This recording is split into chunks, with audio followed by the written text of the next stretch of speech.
আসসালামু আলাইকুম। আজকে আমি কথা বলবো মেসেঞ্জারের ছোট্ট একটি আপডেট নিয়ে।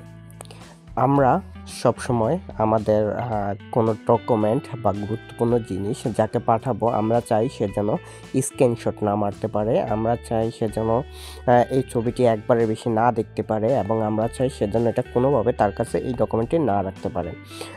এমন নতুন ফিচারটি মেসেঞ্জার তাদের মেসেঞ্জারে অ্যাড করেছে। নতুন আপডেটে মেসেঞ্জার সেই আপডেটটি নিয়ে এসেছে। আমরা দেখব সেটি কিভাবে কাজ করে। তা আমরা প্রথমে যাকে একটা ছবি পাঠাবো তার আইডিতে চলে যাব। যাওয়ার পর আমরা মেসেঞ্জারে ক্লিক করে তাকে মেসেজ করব। মেসেজ করার জন্য আমরা ছবিতে ক্লিক করব। ছবিতে ক্লিক করার পর আমরা যে ডকুমেন্টটি পাঠাবো, যেমন আমি এই ছবিটি তাকে পাঠাবো। পাঠানোর পর এই ছবিটি সিলেক্ট করার পর আমি এডিটে ক্লিক করব।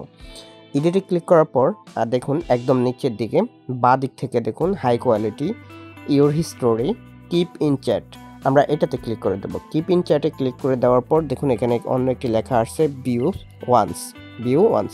এটাতে এই অপশনটি থাকাকালীন আমি যদি তাকে এই ছবিটি পাঠাই অর্থাৎ সেন্ডে ক্লিক করি, ক্লিক করার পর দেখুন এখানে একটি ফটো তার কাছে সেন্ড হচ্ছে। জাস্ট এটা লেখা আছে ফটো। আপনিও চাইলে কিন্তু এটি আর ওপেন করতে পারবেন না। আপনি চাইলে এটি ওপেন করতে পারবেন না।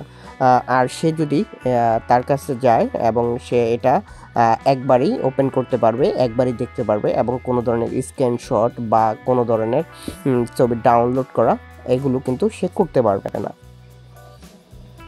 তারপর দেখুন এখানে আমরা এই যে 3টি ছবি মোট পাঠিয়েছি। তার মধ্যে হলো প্রথম ছবিটি দেখুন আমি ভিউতে ক্লিক করলাম। ক্লিক করার পর দেখুন এখান থেকে যদি আমি স্ক্রিনশট নেই, এটা স্ক্রিনশট হবে না। এই যে এটা স্ক্রিনশট হয় না। দেখুন নিচে লেখা আসছে ক্যান নট টেক স্ক্রিনশট।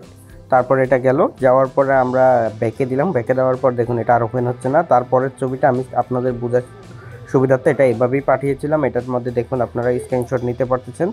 তো আজকের ভিডিওটি ছিল এই পর্যন্তই। যদি ভালো লেগে থাকে অবশ্যই লাইক, কমেন্ট, শেয়ার করবেন এবং সাবস্ক্রাইব করতে ভুলবেন না। দেখা হচ্ছে পরবর্তী ভিডিওতে। আল্লাহ হাফেজ।